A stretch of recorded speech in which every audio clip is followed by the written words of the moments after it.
ఇండియాలోనే #1 varicose veins hospital Avis vascular centre. అందరికీ నమస్కారం. నా పేరు మాధురి. మనకి గ్రహం సెప్టెంబర్ 7వ తారీఖున నైట్ వస్తుంది 9 గంటల నుంచి మర్నాడు 2 o'clock వరకు ఉంటుందంట. అయితే ఈ గ్రహణ సమయంలో మనం ఎలాంటి జాగ్రత్తలు తీసుకోవాలి? ముఖ్యంగా గర్భిణీ స్త్రీలు ఈ గ్రహణ సమయంలో చాలా జాగ్రత్తలు తీసుకోవాల్సి ఉంటుంది. అవి ఏ రీతిలో వాళ్ళు తీసుకోవాలి? ఈ గ్రహణ సమయంలో వాళ్ళు పట్టు స్నానం, విడుపు స్నానం, ఆహారం తదితర విషయాల్లో ముందస్తు జాగ్రత్తలు ఏం తీసుకోవాలి, ఎలాంటి విషయాలు తెలుసుకోవాలి, అన్నిటి గురించి ఇప్పుడు మనకి తెలియజేయడానికి మనతో పాటు ఉన్నారు ప్రముఖ జ్యోతిష పండితులు బ్రహ్మశ్రీ డాక్టర్ ప్రదీప్ జోషి గారు. నమస్కారం గురువు గారు. శ్రీమాత్రే నమః. శ్రీ గురుభ్యో నమః. శ్రీమాత్రే నమః. అచింత్య వ్యక్త రూపాయ నిర్గుణాయ గుణాత్మనే సమస్త జగదాధార మూర్తయే బ్రహ్మణే నమః. శ్రీమాత్రే నమః. చంద్రగ్రహణం ఏర్పడబోతుంది భాద్రపద పౌర్ణమి రోజున. అంటే వినాయక చవితి తర్వాత వినాయక నిమజ్జనాలు చేస్తాము. అనంత పద్మనాభ చతుర్దశి రోజున నిమజ్జనాలు చేస్తాము. దాని నెక్స్ట్ డేనే సంపూర్ణ చంద్రగ్రహణం మన భారతదేశంలో కనిపిస్తుంది అంటారు. అది భారతదేశంలో కనిపిస్తుంది. ఇది 3.5 గంటల కాలము ఉండేటువంటి సంపూర్ణ చంద్రగ్రహణము. ఉన్మీలన కాలము దాదాపుగా 4.5 నిమిషాలు ఉంటుంది. ఉన్మీలన కాలం అంటే చంద్రుడు కనబడాడు, పూర్తిగా ఆచ్ఛాదనమైనటువంటి సమయం అంటారు. తర్వాత పెనంబ్రలు వచ్చేసి ఫస్ట్ 1 hour, నెక్స్ట్ 1 hour కి పెనంబ్రలు. గ్రహణము కనబడేది మాత్రం పూర్తిగా 3.5 గంటలు ఉంటుంది. ఇది సెప్టెంబర్ 7వ తారీఖు రాత్రి 9 గంటల నుంచి ప్రారంభమయ్యి 2 గంటల వరకు, తెల్లవారుజామున 2 గంటల వరకు ఆల్మోస్ట్ ఇదంతా గ్రహణం డ్యూరేషన్ టైం. సో ఈ గ్రహణము చాలా పెద్ద గ్రహణం ఇది. అంటే ఈ ఇయర్ లో వచ్చేటువంటి అతిపెద్ద చంద్రగ్రహణం ఇది. దీని తర్వాత కూడా సూర్యగ్రహణం కూడా వస్తుంది, కానీ మన భారతదేశంలో కనబడదు. అది అంటార్కిటికా ఉత్తర ధ్రువంలో కనిపిస్తుంది. ఉత్తర ధ్రువంలో ఇంకా పెద్దగా ఏ రాష్ట్రాల్లో ఏ దేశాల్లో కూడా ఏం కనబడదు. ఉత్తర ధ్రువంలోనే కనిపిస్తుంది కాబట్టి అది ఎవ్వరికి పెద్దగా ఎఫెక్ట్ ఏం లేదు. అది నేచర్ కి ఎఫెక్ట్ ఉంది. సో ఈసారి చంద్రగ్రహణం, సూర్యగ్రహణం ఈ రెండు కూడా భాద్రపద మాసంలో వస్తున్నాయి కాబట్టి, అది కూడా పితృపక్షంలోనే వస్తున్నాయి. పితృపక్షంలో వస్తుంది కాబట్టి ఈసారి ఏంటంటే కనుక ఈ 2 గ్రహణాల వల్ల లాభము నష్టం 2 ఉన్నాయి. లాభం ఏమిటంటే నీళ్లు ఎక్కువగా వస్తాయి, వర్షాలు చాలా విరివిగా పడతాయి, ఇది లాభమే. కానీ మన నీళ్ళని సరిగా మనం ఒడిసి పట్టుకోలేకపోతే మాత్రం అదే నష్టం. ముఖ్యంగా లోతట్టు ప్రాంతాలు, శ్రీకాకుళం జిల్లా, విశాఖపట్నము, ఏదైతే కోస్తా ఆంధ్ర తీరంలో ఉండేటువంటి కాకినాడ గాని ఇవంతా కూడా, ఈ బెల్ట్ అంతా కూడా చెన్నై వరకు, కన్యాకుమారి వరకు, ఈ బెల్ట్ ఏదైతే ఉందో ఒడిస్సా నుంచి కన్యాకుమారి వరకు ఉన్న బెల్ట్ అంతా ఏదైతే ఉందో, ఈస్ట్ కోస్టల్ లైన్ అంతా కూడా ఈసారి తుఫాన్ వచ్చే అవకాశం ఉంటుంది. విపరీతమైన గాలులు, ఈదురుగాలు వస్తాయి. సో కొంచెం ఆస్తి నష్టం జరుగుతుంది. జాగ్రత్తగా ఉంటే ప్రాణ నష్టం జరగకుండా ఉండొచ్చు. అందుకే నేను ఇప్పుడే చెప్తున్నాను, ఆల్రెడీ తెలుగు రాష్ట్రాల ముఖ్యమంత్రులు ఇద్దరు కూడా అప్రమత్తం అయ్యారు. సో కానీ నేను చెప్పేది ఏంటంటే, ప్రజలందరూ కూడా చెప్పేది ఏంటంటే, బ్యాకప్ ప్లాన్ చేసి పెట్టుకోండి. ఫుడ్ అది బ్యాకప్ ప్లాన్ చేసి పెట్టుకోండి. ఎందుకోసం అంటే ఈ సెప్టెంబరు, అక్టోబర్ ఈ 2 నెలలు చాలా ఒకే రకమైనటువంటి, ఎప్పుడు ఎలా జరుగుతుందో తెలియదు. సో విపత్తులైతే వచ్చే వస్తుంది, జల విపత్తులైతే వచ్చే అవకాశం ఉంది. కానీ ఇది కొంచెం మంచిదే. ఎందుకోసం అంటే కుంటలు, వాగులు, వంకలు అన్ని నిండుతాయి. సో ఓవర్ఫ్లో అయిన దానికి మనకి ఇబ్బంది కలిగే అవకాశం ఉంటుంది. కాబట్టి ప్రజలు ఏంటంటే కనుక మీ బ్యాకప్ ప్లాన్ ఏంటంటే అటుకులు, మెయిన్ గా మనకి ఫుడ్ అనేది ఒకటి తీసి పెట్టుకుంటే మంచిది. సో అటుకులు, తర్వాత ఏమైనా పొళ్ళు, ఆవకాయలు ఏమైనా ఉంటే రెడీ చేసి పెట్టుకోండి. ఒకవేళ వర్షం పడ్డా 3-4 రోజులకి మీకు సెట్ అయిపోతుంది. పెద్ద కష్టమేం లేదులేండి. ఇప్పుడు బొడమేరు పొంగింది విజయవాడలో, 3 రోజులు అందరు కష్టపడ్డారు, 3-4 రోజులు స్తబ్దత కలిగింది. తర్వాత అంతా నార్మల్ అయిపోయింది మళ్ళీ లైఫ్. సో ఒక 4-5 రోజులకు సరిపడా ఆహార పదార్థాలు అయితే రెడీ చేసి పెట్టుకోండి. ఏ విపత్తు వచ్చినా సరే స్టేబుల్ గా ఉండేటట్టు చూసుకోండి. రెండవది ఏంటంటే, రోగపీడలు బాగా పెరుగుతాయి. సో ఈ 2 నెలలు అయితే కనుక డాక్టర్లకి మంచి సీజన్. ఇప్పుడు అందరికి ఎక్కువగా జ్వరాలు ఎక్కువ రావడము, తీవ్రమైన వ్యాధులు రావడము. సో ఇదైతే కొంచెం ఉంటుంది. ముఖ్యంగా వాటర్ త్రూ, ఆహారం త్రూ ఏదైతే ఇన్ఫెక్షన్స్ రావడం అయితే ఇవి ఎక్కువగా ఉంటాయి. ఇవి 2 కాకుండా టోటల్ యూనివర్సల్ గనక చూస్తే గనక కొంచెం ఈ ప్రపంచవ్యాప్తంగా విపత్తులు, కొట్లాడుకోవడం, యుద్ధాలు జరగడం కానీ, తర్వాత దేశాలకు సంబంధించిన కరెన్సీ వాల్యూస్ విషయంలో కానివ్వండి, సో యుద్ధాలు బాగా జరిగేటువంటి అవకాశం ఉంటుంది. మెయిన్ గా కరెన్సీ అనేటువంటిది యుద్ధానికి దారి తీస్తుంది. దానికి ఇప్పుడు బీజం పడుతుంది. ఓకే. నేను ఆల్రెడీ లాస్ట్ టైం మన సుమన్ టీవీలోనే చెప్పినప్పుడు ఐ థింక్ గీతాంజలి తోటి ఇంటర్వ్యూ చేసినప్పుడు చెప్పాను నేను, మీరు ఎక్స్పెక్ట్ చెయ్యనిది ప్రపంచంలో జరుగుతుంది.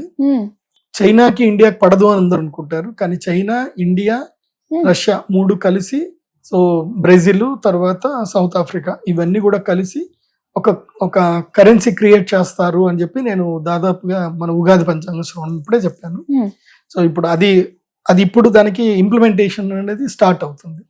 సో బ్రిక్స్ కాయిన్ గనక వస్తే, బ్రిక్స్ అనేటువంటి కరెన్సీ గనక వస్తే గనక, సో మొత్తం ప్రపంచవ్యాప్తంగా బంగారం ధరలు పడిపోవడము, ప్రపంచవ్యాప్త ట్రేడింగ్ అంతా మారిపోతుంది. వచ్చే అవకాశాలు గ్యారంటీ ఉంటాయి. ఎందుకోసం అంటే ప్రపంచంలో సగానికి సగం జనాభా ఎవరున్నారు? మనమే కదా, ఇండియా చైనానే కదా, సగం జనాభా ఉన్నది ఇండియా చైనానే. 130-50 కోట్లు మనం అయితే, వాళ్ళు 140 కోట్లు వాళ్ళు, అంటే దాదాపు 3 కోట్ల జనాభా మనమే ఉన్నాం. సో అంటే ఆల్మోస్ట్ 60 to 70% ఇండియా చైనానే ఉంది. మరి మేమే కష్టపడుతున్నాం, మేమే తయారు చేస్తున్నాం. మీరెవరో బంగారం పెట్టుకొని మీరు పెత్తనం చేస్తా అంటే ఎట్లాగా? మీ కరెన్సీ మీరు వాల్యూ పెంచుకొని మా మీద పెత్తనం జలాయిస్తే ఎట్లాగా? కాబట్టి ఈ రెండు దేశాలు కలిస్తే మాత్రం ప్రపంచాన్ని శాసించడం ఉంటుంది. సో ఇవి కలవగానే ఈ బ్రిక్స్ అనేది కాయిన్ ఏర్పడితే మాత్రం వరల్డ్ వార్ స్టార్ట్ అవుతుంది. అది కూడా వచ్చే అవకాశం. వరల్డ్ వార్ స్టార్ట్ అవుతుంది. వరల్డ్ వార్ స్టార్ట్ అవడానికి గల కారణము 3 కారణాలు. ఒకటి US డాలరు, రెండవది బ్రిక్స్, మూడవది క్రిప్టో కరెన్సీ. ఈ కరెన్సీ మూలకంగానే వరల్డ్ వార్ ఏర్పడుతుంది. సో ఆ వరల్డ్ వార్ కి ఇప్పుడు శ్రీకారం స్టార్ట్ అవుతుంది. సో ఇంకా రాబోయే రోజుల్లో, అంటే ఏదైనా దీని యొక్క తీవ్రతరం ఏదైతుందో 2045 ఆ సమయానికి ఇది తీవ్రతరమయ్యే అవకాశం ఉంటుంది. సో నేను అందుకే ఒక్కొక్క గ్రహణం వచ్చినప్పుడల్లా మనం ఏం జరగబోతుంది అనేది భవిష్యత్తు చెప్పడం జ్యోతిష్య పండితులకి ముఖ్య లక్ష్యం. కాకపోతే ఏంటంటే జనాలు ఏంటంటే భవిష్యత్తు అంటే వాళ్ళు యాక్సెప్ట్ చేయలేరు, ఏది చెప్పినా ముందు యాక్సెప్ట్ చేయరు. ఎందుకోసం అంటే ఇప్పుడు ఏదుందో చూసుకుందాంలే, భవిష్యత్తు ఏమవుతుంది అనుకుంటారు. కాకపోతే ఏంటంటే ప్రస్తుత పరిస్థితుల రీతి ఏంటంటే భవిష్యత్తు అంతా కూడా ఎక్కడైతే విరివిగా వర్షాలు పడతాయో, ఎక్కడైతే నీళ్లు సమృద్ధిగా దొరుకుతుందో ఆ ప్రాంతాలే బతుకుంటారు. మిగతా ప్రాంతాలన్నీ కూడా క్రమేపీ నశిస్తూ ఉంటాయి. అండ్ హ్యూమన్ రిప్రొడక్షన్ కూడా ఇక్కడ నుంచి ఏంటంటే తగ్గుతూ ఉంటుంది. ఇప్పటికే చాలా వరకు తగ్గింది, ఇంకా తగ్గిపోయే అవకాశం. ఇక్కడ నుంచి హ్యూమన్ రిప్రొడక్షన్ తగ్గుతూ ఉంటుంది. మనుషుల యొక్క పుట్టుక సంఖ్య తగ్గుతుంది. పుట్టుక సంఖ్య ఇప్పుడు సంవత్సరానికి ఒక దేశంలో ఒక 10 మంది పుడుతున్నారు అనుకుందాం, పుట్టారు. కాకపోతే సంవత్సరానికి 10లో 4 మాత్రమే పుడతారు, 2 చనిపోతారు కూడా. కాబట్టి ఇది దాదాపుగా రిడక్షన్ అవుతుంది. ఇక్కడ నుంచి పుట్టుకలు తగ్గుతాయి, రిలేషన్షిప్స్ మీద గౌరవాలు తగ్గుతాయి, వివాహ వ్యవస్థ మీద గౌరవం తగ్గుతుంది. అట్లాగే ఈ చట్టరీత్యా పెళ్లి చేసుకోవడం ఇవన్నీ కూడా తగ్గిపోతాయి. సో ఇంకా ఈ వ్యవస్థ మీద, వివాహ వ్యవస్థ మీద అందరికి నెగిటివే ఉంటుంది. అన్ని అగ్రిమెంట్ పెళ్లిళ్ళే ఉంటాయి అన్నమాట. సో పిల్లలు కనాలా వద్దా, పిల్లల కంటే ఏంది, ఇట్లా ప్లానింగ్ అగ్రిమెంట్ పెళ్లిళ్ళే ఎక్కువగా ఉంటాయి అన్నమాట. అటువైపుగా ముందు ప్రయాణం ఇప్పుడు స్టార్ట్ అవుతుంది. వాటన్నిటికి ఇది శ్రీకారం ఇది. సో ఒప్పందం లేని పెళ్లిళ్ళు చాలా తక్కువ, ఏదో పేదవాళ్ళలో ఉంటాయి, కానీ వాళ్ళలో కూడా ఒప్పందాలు స్టార్ట్ అవుతాయి. ఇక ఎందుకోసం అంటే ఇక్కడ నుంచి ఏంటంటే కొంచెం ప్రకృతిలో మార్పులు వస్తాయి. చెప్పాను కదా, ఈ యొక్క విశ్వావసునామ సంవత్సరం జడ్జిమెంటల్ ఇయర్ ఇది. ఈ ఇయర్ ఏంటంటే అన్నిటికీ జడ్జిమెంట్ క్రియేట్ అవుతుంది. ఎవరైనా ఎక్కువగా ప్రజల్ని హింసిస్తున్నా వాళ్ళకి జడ్జిమెంట్ దొరుకుతుంది, ఎవరైతే ప్రజలని మంచి చేస్తున్నా వాళ్ళకి జడ్జిమెంట్ దొరుకుతుంది. సో ప్రతి దానికి ఈ ఇయర్ జడ్జిమెంట్ ఇయర్ ఇది. ఈ ఇయర్ నుంచి మార్పు అనేది స్టార్ట్ అవుతుంది. అది ఈ గ్రహణం నుంచి మార్పు అవుతుంది. కాబట్టి గ్రహణం యొక్క ప్రభావం అయితే ఇది, మోస్ట్లీ ఇదే ప్రభావం, గ్రహణం యొక్క ప్రభావం.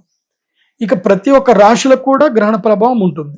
ఒక్కొక్క రాశికి ఒక్కొక్క గ్రహణ ప్రభావం అనేది ఉంటుంది. ఇప్పుడు ఈ గ్రహణం ఎక్కడ ఎప్పుడు సంభవిస్తుంది అని అంటే సెప్టెంబర్ 7వ తారీఖు మన భారతదేశంలో మన కాలమాన ప్రకారము రాత్రి 9 గంటల నుంచి 2 గంటల వరకు ఈ గ్రహణం సమయం ఉంటుంది. అంటే ఇక పట్టు విడుపులు మొత్తం అంతా చూసుకుంటే 9 to 2 అనుకోండి. సో మధ్యలో 9:35 అని కొంతమంది అంటారు, 10 o'clock అంటారు, ఇవన్నీ కాదు, కానీ 9 to 2 o'clock ఇది. అంటే పట్టు స్నానము 9 o'clock విభవ స్నానం చేయాలి, 2 o'clock తర్వాత విడుపు స్నానం చేసుకోవాలి. మధ్య కాలంలో ఏం చేయాలంటే ఇళ్లలో ఉండేటువంటి వాళ్ళు ఇంట్లో ఏ వస్తువుల్ని తాకుండా, అంటే ఈ బట్టలు ఉన్నటువంటి వస్తువులు ఏవి తాకుండా ఎక్కడైనా చక్కగా ధోతి కట్టుకోనో లేకపోతే మంచి చీర కట్టుకోనో ఒక ఆసనం వేసుకొని తూర్పు దిక్కు ముఖం చేసుకొని నారాయణ జపం చేసుకోవాలి. పురుషులైతే గన ఓం నమో నారాయణాయ లేదా ఓం నమ శివాయ, ఓం శ్రీమాత్రే నమః ఈ మంత్రం పురుషులైతే వేసుకోవచ్చు. స్త్రీలైతే శ్రీమాత్రే నమః, శ్రీమాత్రే నమః ఓంకారం అనకుండా. ఒకవేళ మీకు సంతానం అయిపోయింది అని అంటే అప్పుడు మీరు ఓంకారం చెప్పుకోండి. సంతానం కాని వాళ్ళు మాత్రం ఓంకారం చెప్పొద్దు. శ్రీమాత్రే నమః అనే మంత్రాన్ని లేదా నారాయణ నారాయణ నారాయణ లేదా క్లీం కృష్ణాయ నమః అనే మంత్రాన్ని చెప్పుకోండి. ఎవరికైతే సంతానం లేదు, గ్రహణం సమయం ఏంటంటే వరాలను ఇచ్చే సమయం కూడా గ్రహణం సమయం. ఎందుకోసమంటే ఇప్పుడు మనం దైవ జపం చేస్తే చాలా పుణ్యం వస్తుంది. ఎవరైనా వాళ్ళకి బ్రాహ్మణులు ఉన్నారు, వాళ్ళకి చదువు సరిగ్గా రావట్లేదు, ఈ సమయంలో గాయత్రి మంత్రం జపం చేసుకోండి. బ్రాహ్మణులు, ఉపనయనమైనటువంటి వారు గాయత్రి మంత్రం ఎంత వీలైతే అంత సాధ్యమైనంత జపం చేసుకోండి, చాలా మంచిది. సంతానము లేనటువంటి వాళ్ళు ఏం చేయండి అంటే ఈ సమయంలో క్లీం కృష్ణాయ నమః, క్లీం కృష్ణాయ నమః ఈ మంత్రాన్ని భార్యాభర్తలు ఇద్దరు కూడా జపం చేసుకోవాలి. ఈ సెప్టెంబర్ 7వ తారీఖుకి ఒక లక్షణం ఏముంది అంటే 7వ తారీఖు రోజున ఎవరు భార్యాభర్తలు కలవకూడదు. ఒకవేళ కలిస్తే వికృతమైనటువంటి సంతానం పుడుతుంది. మూగివాళ్ళు, చెవిటి వాళ్ళు, అంగవైకల్యం ఉన్నటువంటి వాళ్ళు, దుర్బుద్ధి కలిగినటువంటి వాళ్ళు, ఆరోగ్యం సరిగ్గా లేకుండా ఉండేటువంటి పిల్లలు పుట్టే అవకాశం ఉంటుంది. కాబట్టి సెప్టెంబర్ 6, 7 ఈ 2 రోజులు కలవకుండా ఉంటే మంచిది. అది ఆలోచించుకోండి.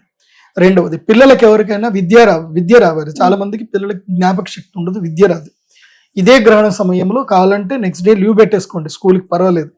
ఈ గ్రహణం రోజున రాత్రి పిల్లలకి రాత్రి పడుకుంటారు కాబట్టి పొద్దున కొంచెం పడుకొనిచ్చి రాత్రి పిల్లల్ని మెలకు ఉంచైనా సరే వాళ్ళకి క్లీం సరస్వత్యై నమః, క్లీం సరస్వత్యై నమః ఈ మంత్ర జపము ఎంత వీలైతే అంత పిల్లలతో చెప్పించండి. మినిమం 108, మాక్సిమం మీ ఇష్టం. ఏదైనా 9 సంఖ్య రావాలి, అంటే జపం మొత్తం అయిపోయే సమయానికి 9 రావాలి కలిపితే. అయితే 1008 చేయాలి, లేకపోతే 999 చేయాలి. మీరు చేసిన జప సంఖ్య మొత్తం కలిపితే 9 రావాలి. అయితేనే ఆ జపం పూర్తి అయినట్లు లెక్క. అందుకే 108 జపం చేయమని అంటారు. సో 108 అంటే మీరు 108 ని ప్లస్ చేసుకుంటూ చేయండి. 108 + 108 + 108 ఎన్నైనా చేయండి. సో ఎన్ని మాలైనా జపం చేయండి. సో అట్లా మీరు విద్యాభ్యాసం కోసం ఈ జపం చేసుకోండి.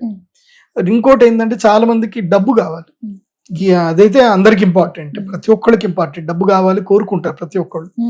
సో ధనము కోరుకునేటువంటి వాడు జీవితంలో రుణబాధలు పోవాలి అనుకుంటే ఈ గ్రహణ సమయంలో శ్రీం హ్రీం శ్రీం శ్రీయై నమః, శ్రీం హ్రీం శ్రీం శ్రీయై నమః ఇది చాలా సింపుల్ మంత్రం. దీనివల్ల ఎలాంటి సైడ్ ఎఫెక్ట్స్ ఉండవు. మామూలుగా ఈ కృష్ణ స్ఫటికమాల దొరుకుతుంది, ఈ కృష్ణ స్ఫటికమాలతో చేసుకోవాలి, లేదా పద్మమాలతో దొరుకుతుంది, పద్మమాలతో చేసుకోవాలి. ఎప్పుడైనా లక్ష్మీదేవికి సంబంధించిన జపము రుద్రాక్షమాలతో చేయకూడదు, రుద్రాక్షమాలతో చేయకూడదు, లక్ష్మీదేవి జపం చేయకూడదు. రుద్రాక్షమాల ఏంటంటే వైరాగ్యానికి, మోక్షానికి ఇది కీలకం. సో శివమంత్రం చదువుకోవచ్చు, మోక్ష మంత్రం ఏదైనా చదువుకోవచ్చు. కాబట్టి రుద్రాక్ష లక్ష్మీ మంత్రానికి చదవకండి, ఆపాదించకండి. దానికి ప్రత్యేకంగా ఉంటుంది. వైరుధ్యం అని కాదు, ఈ పని ఇట్లాగే చెయ్యాలి, అది అంతే. సో పద్మమాలతో అయినా చేయండి, లేదంటే కృష్ణ స్ఫటికమాలతో అయినా చేయండి. క్లీం కృష్ణాయ నమః మంత్రం మాత్రం ఈ కృష్ణ స్ఫటికమాలతోటే చేయాలి. ఎందుకోసం అంటే కృష్ణ మంత్రము కృష్ణ స్ఫటికంతో చేయాలి. చేస్తేనే అది మీకు తప్పకుండా మంచి ప్రయోజనం అనేది ఇవ్వడం జరుగుతుంది. కాబట్టి ఈ గ్రహణ సమయాన్ని ఎవ్వరు కూడా మిస్ చేసుకోకండి. ఎవరో ఏదో చెప్పాడనో, నీకేదో నీ బుద్ధి పుట్టిందనో తప్పుడు పనులు చేయకండి. ఒక్కటి బాగా గుర్తుపెట్టుకోండి, మనం నమ్మినా నమ్మకపోయినా, ఇప్పుడు ఉదాహరణకి దీపం ఉంది, దీపం దగ్గర వేలు పెట్టొద్దురా కాలుతుంది అని మనం చెప్పాం. మనం ఎందుకు చెప్తాం? మనకి ఎప్పుడో ఒకసారి కాలి ఉన్నా చెప్తాము, లేదా మన పెద్దలో ఎవరో ఒకటి మన కళ్ళ ముందు వాళ్ళకి కాలుతేనే అది చూసి మనం ఏం చెప్తాం, కాలుతుందిరా పెట్టొద్దు అని చెప్తాం. అవును. అంటే పూర్వకాలంలో ఋషులు వాళ్ళ అనుభవంతో ఈ గ్రహణ సమయంలో భోజనం చేయకూడదు, కలవకూడదు, ఈ గ్రహణ సమయాన్ని వ్యర్థంగా వదలకూడదు. అంటే సినిమాలు చూస్తూ, షికార్లు తిరుగుతూ, మద్యపానాలు చేస్తూ, అన్నం తింటూ, మురుకులు తింటూ, సినిమాలు చూస్తూ ఇట్లా వేస్ట్ చేసుకోకండి. ఇది మంచి సమయం, ఇది పర్వకాలం, ఈ సమయంలో దైవ జపం చేసుకోండి అని చెప్పారు. దైవ జపం చేస్తే నష్టం ఏముంది? ఏం నష్టం ఏం లేదు. చక్కగా ఇక్కడ నేను ₹1 ఖర్చు లేదు, నేను చెప్పిన దానికంతా ₹1 ఖర్చు లేదు. ఉంటే ఈ మాలలు కొనుక్కోవాలి, లేకపోయినా పర్వాలేదు. మీరు 108 కౌంట్ చేసుకోండి, బియ్యంతో పక్కన పెట్టుకుంటూ కౌంట్ చేసుకోండి. మీ దగ్గర డబ్బులు లేకపోతే దానికి నష్టం ఏం లేదు. కానీ మనిషికి భావదారిద్ర్యం ఉండకూడదు. భావదారిద్ర్యం ఏంటంటే ఆలోచనలో దరిద్రం ఉండకూడదు. చేతిలో డబ్బులు లేకపోయినా పర్వాలేదు కానీ ఆలోచనలో దరిద్రత ఉండకూడదు. గురుగారు చెప్పారు, మంచి పని కదా. ఇప్పుడు ఈ సమయంలో దేవాలయాలు కడగాలి. దేవాలయము పట్టు స్నానం విడుపు స్నానం ఉన్నట్టుగానే దేవాలయాలన్నీ కూడా మూసేస్తారు. గ్రహణం అయిపోయిన తర్వాత దేవాలయాన్ని మొత్తం క్లీన్ చేస్తారు. నీ దగ్గర డబ్బు లేదనుకోండి, కష్టపడి క్షమించే తత్వం ఉంది. ఏదైనా దేవస్థానానికి వెళ్ళి ఆ దేవాలయం క్లీన్ చేయడానికి సేవ చేయండి. అది కూడా మంచి పుణ్యం వస్తుంది, చాలా పుణ్యం వస్తుంది. ఇప్పుడు తిరుమల తిరుపతి దేవస్థానం కూడా తిరుమంజనం చేస్తారు. గ్రహణం అయిన తర్వాత తిరుమంజనం చేస్తారు, మొత్తం కూడా గుడి అంతా కడిగిస్తారు. సో అట్లాంటి మంచి పని చేయండి. ఇప్పుడు ఈ పారిశ్రామిక కార్మికులు ఉంటారు, వాళ్ళు రోడ్లు క్లీన్ చేస్తూ ఉంటారు. నేను పారిశ్రామిక కార్మికులకు చెప్పేది ఏంటంటే, మీరు ఈ ఒక్కరోజు ఆ రోడ్డు క్లీన్ ఏదైతే పని ఉంటుందో దానికి వీలైతే రాజీనామా చేసుకొని, లేదంటే ఈ ఒక్కరోజు ఆ రాత్రి రోజున ఏదైనా దేవాలయం వెళ్ళి క్లీన్ చేయండి. మీకు జీవితంలో మళ్ళొకసారి మీకు పారిశ్రామిక కార్మికులుగా మీరు మారే అవసరం మీకు రాదు. ఇంకా భగవంతుడు మిమ్మల్ని రోడ్ల మీద కార్లు పోయే శక్తిని మీకు ఇస్తాడు, రోడ్లు క్లీన్ చేసే అవసరం మీకు పడదు. అంటే అంత శక్తి వస్తుంది మనకి. కాబట్టి గ్రహణ సమయాన్ని అందరూ సద్వినియోగం చేసుకోండి. ఇక గర్భిణీ స్త్రీల గురించి ఒకటి ఉంటుంది. చాలా మంది గర్భిణీ స్త్రీల గురించి అపోహను అనుకుంటారు. అపోహ ఏం కాదమ్మా. గర్భిణీ స్త్రీలకు నేను కొన్ని జాగ్రత్తలు చెప్తాను, ఇవి మాత్రం తప్పకుండా పాటించండి. ఈ గ్రహణ సమయము సాయంత్రం 5 గంటల లోపలనే గర్భిణీ స్త్రీలు చక్కగా భోజనం చేసేయండి. 5 గంటల లోపలనే అంటే చంద్రోదయం అయ్యే కన్నా మునిపే మీరు భోజనం చేసేసేయాలి. చంద్రుడు దాదాపుగా 6 గంటలకే ఉదయిస్తాడు. సో చంద్రోదయం అవ్వకన్నా మునిపే భోజనాదులన్నీ సంపూర్ణం చేసుకోండి గర్భిణీ స్త్రీలు అయితే. అదే ఋత్వికులు బ్రాహ్మణులు అయితే ఉదయం 10 గంటల లోపలనే మీ భోజనాలు కంప్లీట్ చేసుకోవాలి. అంటే ఆరోగ్యం బాగా ఉండి మంత్రజపం చేసుకునే ఋత్వికులు బ్రాహ్మణులు అయితే ఉదయం 10 గంటలు మాక్సిమం 12 గంటల లోపలనే మీ భోజనం అని కంప్లీట్ చేసుకోవాలి. ఎందుకోసం అంటే గ్రహణ వేద ప్రారంభం అవుతుంది కాబట్టి. తర్వాత ఈ గర్భిణీ స్త్రీలు ఏంటంటే పండ్లు, అరటి పండ్లు కానీ, యాపిల్ పండ్లు కానీ, దానిమ్మలు కానీ, లేదంటే కమలా పళ్ళు కానీ, ఇవి మీరు పక్కన తీసి పెట్టుకోండి. మీకు ఏమన్నా అంత ఆకలి అనిపిస్తే, ఎక్కువగా ఆకలి అనిపించి ఏదైనా నీరసంగా అనిపిస్తే మాత్రం పండ్లు అయితే తినవచ్చు. పండ్లకి దోషం లేదు. పండ్లు గర్భిణీ స్త్రీలకు వరకు మాత్రం దోషం లేదు. పాలు తాగకూడదు, పెరుగన్నం తినకూడదు. ఈ ముందు రోజు తినకూడదు, ఆ రోజు తినకూడదు, తర్వాత రోజు తినకూడదు. ఈ 3 రోజులు పాలు పెరుగు నిషేధం, తినకూడదు. ఎందుకోసం అంటే దాంట్లో మాలిక్యూల్స్ ఏవైతే వైరస్ ఏదైతే ఉందో చాలా ఎఫెక్టివ్ గా పనిచేస్తుంది కాబట్టి పాల పదార్థాలు తినకూడదని నియమం ఉంది. అదొకటి చూసుకోండి. రెండవది 6 గంటల లోపలనే మీ ఇంటి లోపల ఏదైనా గదిలో చక్కగా డోర్లు అవి వేసుకొని పడుకోండి. కానీ ఈ అతినీల లోహిత కిరణాలు ఏవైతే ఉన్నాయో, సౌండ్ వేవ్స్ కానీ, ఈ లైట్ వేవ్స్ కానీ, ఈ డోర్స్ ఇవన్నీ కూడా దానికి ఆటంకం కావు. అవి ఎక్కడికైనా ప్రసరిస్తాయి. కాబట్టి ఆ అతినీల లోహిత కిరణాలు, ఆ బ్యాడ్ రేసెస్ ఏవైతే మీ శరీరం వరకు రావద్దు, మీ గర్భస్థ పిండం మీద ఎఫెక్ట్ పడొద్దు అని అంటే మీరేం చేయాలంటే ఒక పువ్వొత్తి తయారు చేసుకోవాలి.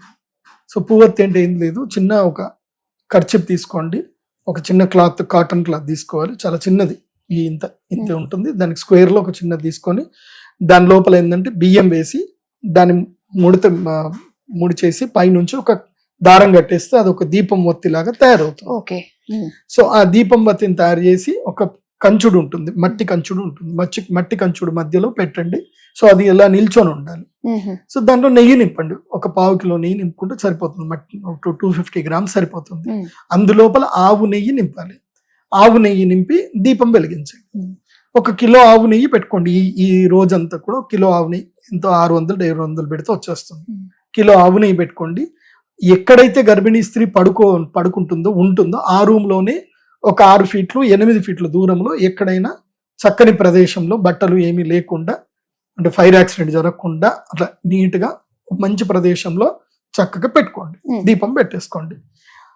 ఎక్కడైతే ఆవు నెయ్యితో దీపం వెలుగుతుందో ఆ ప్రదేశము దాదాపుగా 12 ఫీట్లు నుంచి 18 ఫీట్ల వరకు ఈ యొక్క కిరణాలు రావు. మీరు ఆరా మిషన్ తో చెక్ చేసుకోవచ్చు. ఇంకా ఇదంతా ఆల్రెడీ సైంటిస్టులు, మా ఎస్వ్యాస యూనివర్సిటీ అనే యూనివర్సిటీలో సైంటిస్టులను పిలిపించి మరీ టెస్ట్ చేసి మరీ చూపించారు. ఆవు నెయ్యి దీపం పెట్టిన చోట వైరస్లు ఏవి అక్కడ రావు, చనిపోతాయని చెప్పి కూడా చూపించడం జరిగింది. కాబట్టి ఇది నిరూపితమైంది కాబట్టి ఇది చేసుకోండి. తర్వాత రాగి చెంబులో నీళ్లు పెట్టేసి ఉంచుకోండి. ఇత్తడి చెంబు కానీ రాగి చెంబులో కానీ నీళ్లు పెట్టుకోండి. అవే ఆ నీళ్లలో ఒక తులసి దళం వేసి పెట్టుకోండి. అవే నీళ్లు తాగండి. ఒక బిందెలో నీళ్లు తీసి పెట్టుకోండి. అంటే గ్రహణం సమయంలో నీరు కూడా కలుషితం అవుతుంది, దూషితం అవుతుంది. కాబట్టి మీరు ఏదైతే ఒక చిన్న రాగి బిందె కానీ స్టీల్ పెట్టుకోకూడదనే చెప్తున్నాను. ఎందుకు స్పెసిఫిక్ గా రాగి బిందె ఇత్తడి బిందె అని చెప్తున్నా అంటే స్టీల్ పనికిరాదు. స్టీల్ దోషం లేదు, అది ఎక్కువగా ఈ మ్యాగ్నెటిక్ ఫైర్స్ ని ఎక్కువగా లాగేస్తుంది అది. సో స్టీల్ ఏదైతే పాజిటివ్ క్రియేట్ చేస్తుంది, ఇది సారీ కాపర్ అయితే కనుక పాజిటివ్ క్రియేట్ చేస్తుంది, కాపర్ ఆర్ బ్రాస్. సో ఈ రెండిట్లోనూ ఏదైనా పాట్ లో చక్కగా వాటర్ నింపేసుకొని అందులోపల తులసి దళం బిల్వపత్రం వేసి పెట్టుకోవాలి. సో అవే నీళ్లు తాగుతూ మంచిది. దానివల్ల నీకు ఏ నష్టం జరగదు, గర్భిణీ స్త్రీలకైనా మామూలు వాళ్ళకైనా. గర్భిణీ స్త్రీలు అయితే ఇది మ్యాండేటరీ, ఇది పాటించండి. కొంతమందికి ఇప్పుడు గర్భిణీ బాత్రూమ్ వస్తుంది, 4 గంటలు 9 నుంచి 2 అంటే 5 గంటల టైం చెప్పాను. మరి 5 గంటల టైంలో బాత్రూమ్ రాకుండా ఉండదు అంటే కనీసం 5 సార్లు అయినా రావచ్చు. కాబట్టి బయటకి మా ఇంట్లో బాత్రూమ్ లేదండి, బయట బాత్రూమ్ ఉంది అని కొంతమంది కంప్లైంట్ చెప్తా ఉంటారు. మీకు కూడా ఏంటంటే ఈ యొక్క బ్లాంకెట్ ఏదైతే ఉందో గొంగడి బట్ట కప్పుకొని వెళ్ళొచ్చు. సో వెళ్ళి మీ బాత్రూమ్ అది మీ యొక్క ఏదైతే ఉందో న్యాచురల్ అడ్జస్ట్ కంప్లీట్ చేసుకొని మళ్ళీ ఇంట్లోకి రావాలి. కాకపోతే కాళ్ళు తప్పకుండా కడుక్కోవాలి. కాళ్ళు కడుక్కొని మళ్ళీ ఇంట్లోపలికి వస్తే సరిపోతుంది. కాళ్ళు కడుక్కొని కాళ్ళు తుడుచుకొని మళ్ళీ పడుకోవాలి. గర్భిణీ స్త్రీలు ఈ గ్రహణ సమయంలో పూర్తిగా నిద్రావస్థలకు వెళ్ళినా పర్వాలేదు, ఎందుకోసమంటే మెలకు ఉండరు. పడుకుంటే పడుకోండి. పడుకున్నప్పుడు మాత్రం సైడ్గా లెఫ్ట్ ఆ రైట్ సైడ్ తిరిగి పడుకోండి. పడుకున్నప్పుడు మీ యొక్క ఈ హస్తం మాత్రం ఇక్కడ పెట్టుకోండి. చాలా మందికి ఏదైనా ఓపిక లేదు, ఏదైనా డౌట్లు ఉన్నాయంటే గర్భరక్షా కవచం అని ఒకటి ఉంటుంది మా దగ్గర. సో అది మీరు ఆర్డర్ చేసుకుంటే గర్భరక్షా కవచం మీకు పంపిస్తాం. సో అది మీరు అంటే ఈ గర్భరక్షా కవచం ఇదే ఉంటుంది. సో ఈ గర్భరక్ష కవచాన్ని మేము పంపిస్తాము, అది దగ్గర పెట్టుకుంటే సరిపోతుంది, ఇంకేం అవసరం ఉండదు. సో ఇంకొక చిన్న యంత్రం ఉంటుంది, ఆ యంత్రం దగ్గర తల కింద కానీ ఆ యంత్రం పెట్టుకుంటే సరిపోతుంది. ఇంకా ఏ ప్రాబ్లము గర్భిణీ స్త్రీలకు ఉండదు. ఇది బాగా గుర్తుపెట్టుకోండి. మళ్ళీ నెక్స్ట్ డే గర్భిణీ స్త్రీలైనా ఎవరైనా నెక్స్ట్ డే ఇప్పుడు విడుపు స్నానం మేము చేయలేమండి, చల్లటి నీళ్ళు మాకు రాత్రిపూట జరగదు, మేమేం పూజలు చేయం కదా అని అంటే తెల్లవారు చేసుకున్నా పర్వాలేదు విడుపు స్నానం. కాకపోతే అనుష్ఠానం చేసుకున్నటువంటి వాళ్ళకి ఏంటంటే ఎవరైతే మంత్రజపం చేసుకుంటున్నారు, కోరికలు కోరుకుంటున్నారు అంటే మాత్రం వాళ్ళు పట్టు స్నానం చేయాలి, విడుపు స్నానం చేయాలి. పడుకున్నాక మళ్ళీ తెల్లారు లేచి మళ్ళీ రొటీన్ గా స్నానం చేసుకోవాలి. సో పట్టు స్నానం, విడుపు స్నానం ఇది మ్యాండేటరీ. తర్వాత ఇంక కొంతమంది ఏంటంటే గ్రహణ సమయంలో మేము యజ్ఞ యాగాదులు చేసుకోవాలి అనుకుంటున్నామని కొంతమంది అంటారు. మీరు దేవస్థానం లోపలనే చేయండి. దేవస్థానాల లోపలనే ఎక్కడైనా పరిశుద్ధ క్షేత్రములు, అదే విధంగా బలం ఎక్కువగా ఉండాలి, యంత్ర బలం ఉండాలి. అలాంటి క్షేత్రములోని యజ్ఞ యాగాదులు ఏమైనా ఉంటే చేసుకోండి. చేసుకున్నప్పుడు ఏంటంటే తప్పకుండా దుర్గా కవచం, దుర్గా కవచంతోనే మొదలు చేసుకోండి. ఎందుకోసం అంటే ఇప్పుడు నేను గ్రహణం అప్పుడు నేను పూజ చేపిస్తాను, కానీ నా కెపాసిటీ ఏంటంటే మాక్సిమం నేను 250 మందికి నేను షెల్టర్ ఇవ్వగలుగుతాను, యాగం చేయించగలుగుతాను. నేను 100 మందికే పెట్టాను, కాకపోతే 100 బుకింగ్ అయిపోయాయి కాబట్టి ఇంకెక్కువ మంది అడిగితే సరే అవైలబుల్ చేద్దాం. కానీ తెలుగు రాష్ట్రాల్లో ఉండే అందరికీ నేను చేయాలంటే నేను చేయలేను. కాబట్టి ఎవరు ఎక్కడైనా సరే పండితులు ఎవరైనా చేస్తే మాత్రం పండితులు మాత్రం ఈ విషయాన్ని దయచేసి ఫాలో అవ్వండి. యజ్ఞము చేసే ముందు తప్పకుండా మీరు యజమానులు ఎవరైతే వస్తున్నారో సాధకులకు అందరు కూడా వాళ్ళకి దుర్గా కవచం, ఇది దేవీ సప్తశతికి ముందు వచ్చేటువంటి కవచం అర్గల కీలకం ఏదైతే ఉంటుందో, సో కవచం దుర్గా కవచంతో వాళ్ళందరికీ కూడా శరీరానికి కవచ సిద్ధి చేయించండి. అంటే ఈ గుఖ్యం రక్షతు భైరవి అని, భార్యాం రక్షతు భైరవి అని ఇలా కొన్ని శ్లోకాలు ఉంటాయి. ఆ శ్లోకాలలో నకాం చూలేశ్వరి రక్షేత్ కుక్షౌ రక్షేత్ కులేశ్వరి అని ఇట్లా అమ్మవారి ఒక్కొక్క పేరు చెప్తారు. కుక్షౌ రక్షేత్ కులేశ్వరి అని అంటే కుక్షి అంటే కడుపు మీద చేయి పెట్టుకోండి, అమ్మవారు మీ యొక్క ఉదరమును సంరక్షిస్తుందని, మీ బాహులోనే అమ్మవారు సంరక్షిస్తుందని, మీ శిరస్సు సంరక్షిస్తుందని, ఇలా ప్రతి శరీర భాగాన్ని తాకాలి. ఆ విధంగా చండీ కవచంతో సంపుటి చేసి సంప్రోక్షణ చేయించి ఆ తర్వాత యాగం చేయించండి. ఎవ్వరికి ఏ అనర్థం జరగదు, బాగుంటుంది. ఎందుకోసమంటే గ్రహణ సమయంలో దుష్టశక్తి బలంగా ఉంటుంది కాబట్టి అమ్మవారి యొక్క కవచ సిద్ధి చేసుకోకుండా యాగాలు చేయకండి.